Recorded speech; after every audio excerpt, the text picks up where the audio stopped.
വൈദിക വൃന്ദങ്ങളും എന്നിട്ട് ഇതിന് പാരലായിട്ട് 2002 ഒരു ഭരണഘടന രൂപീകരിച്ച് ആ വ്യാജ ഭരണഘടനയുടെ ബേസിൽ നിന്നുകൊണ്ട് ഇന്ന് ഇത്ര വർഷത്തെ പഴക്കമുള്ള ഈ മലങ്കര സഭയുടെ സ്വത്തുക്കള് അപഹരിക്കുവാനായിട്ട് ശ്രമിക്കുമ്പോൾ പ്രിയപ്പെട്ടവരെ, ദൈവാശ്രയത്തിൽ നമ്മൾ നിൽക്കുന്നു. നമ്മൾ പിതാക്കന്മാര് പ്രാർത്ഥനയുടെ കണ്ണുകൊണ്ട് സഹന സമരത്തിന്റെ പാതയിൽ നേടിയെടുത്തിട്ടുള്ളതായ ഈ സ്വത്ത് വെറുതെ വിട്ടുകൊടുക്കുവാനൊക്കെ വേണ്ടി നമ്മൾ തയ്യാറായാൽ ആ പിതാക്കന്മാരോട് കാണിക്കുന്ന ക്ഷന്തവ്യമല്ലാത്ത അപരാധമായിരിക്കും നമ്മുടെ തലമുറയിൽ, ഭാവി തലമുറയിലും അത് നമുക്കൊരു അപരാധമായി അതിന്റെ ആ ശാപഭാരം നമ്മുടെ തലമുറകൾക്ക് ആ ശൂന്യവൽക്കരണത്തിലേക്ക് അന്യം നിന്ന് പോകുന്ന അനുഭവത്തിലേക്ക്.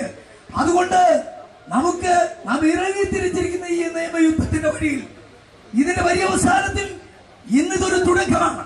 ഈ കോഴഞ്ചേരി പള്ളി അതോടനുബന്ധമായിട്ടുള്ള സ്ഥാപനങ്ങള് ഈ സഭയുടേതാണെന്ന് അസന്നിഗ്ധമായിട്ട് കോടതി പ്രഖ്യാപിച്ചു കഴിഞ്ഞിരിക്കുമ്പോൾ ഇവിടെ മുട്ടുമടക്കിയാൽ ഇനിയും ഓരോ പള്ളികളിലും വിധികൾ വരുമ്പോൾ അവിടെയെല്ലാം നാം കുമ്പിടേണ്ടതായ സാഹചര്യങ്ങൾ.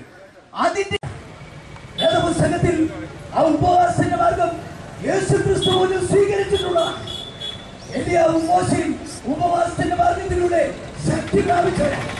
ഈ പരിശുദ്ധരാകന്മാര് മറുഭാഗത്തിന്റെ കടൽ ചെയ്യുന്നത് പോലെ അക്രമത്തിന്റെയോ വളഞ്ഞ വഴികളുടെയോ മാതൃകയിലൂടെയല്ല, ആ വേദപരമായിരിക്കുന്ന ആ യേശുവും മോശയും ഏലിയാവും കാണിച്ചു തന്ന ആ ഉപവാസത്തിന്റെ മാർഗത്തിലൂടെ, സമാധാന മാർഗത്തിലൂടെ ഇത് സൂചിപ്പിക്കുവാൻ വേണം. ഇരിക്കുന്നതിനെ കാണുവാൻ ഈ കേരളത്തിലെ ഭരണകൂടത്തിന് കഴിയണം.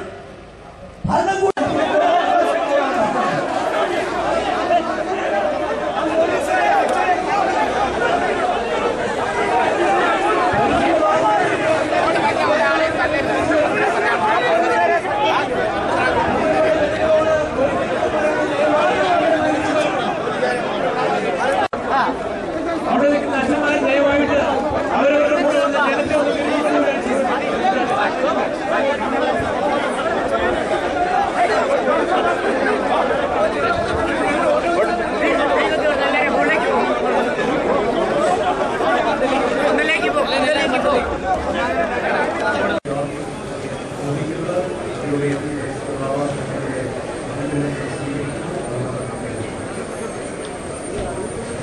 ഇപ്പോൾ ഈ പന്തലിന് പുറത്ത് നിൽക്കുന്ന ബഹുമാനങ്ങളുടെ അച്ഛന്മാരും ജനങ്ങളും ദയവായിട്ട് കഴിയുന്ന അത്ര ആളുകൾ പന്തലകത്ത് പ്രവേശിക്കണം. നമ്മളൊരു പ്രാർത്ഥന യജ്ഞമാണ്.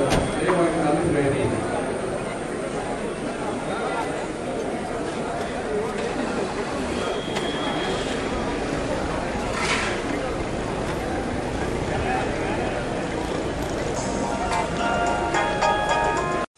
ചില പൂളുകള്, ചെറിയ സമ്മാനങ്ങള്, അല്ലെങ്കിൽ ചെറിയ അനുരഞ്ജനങ്ങള് ഒക്കെയും വരുത്തി ചെറിയതായ ആ മറുപടി കൊണ്ട്, പരിഹാരം കൊണ്ട് നമ്മെ തൃപ്തിപ്പെടുത്തുകയാണ് ഉണ്ടായത്.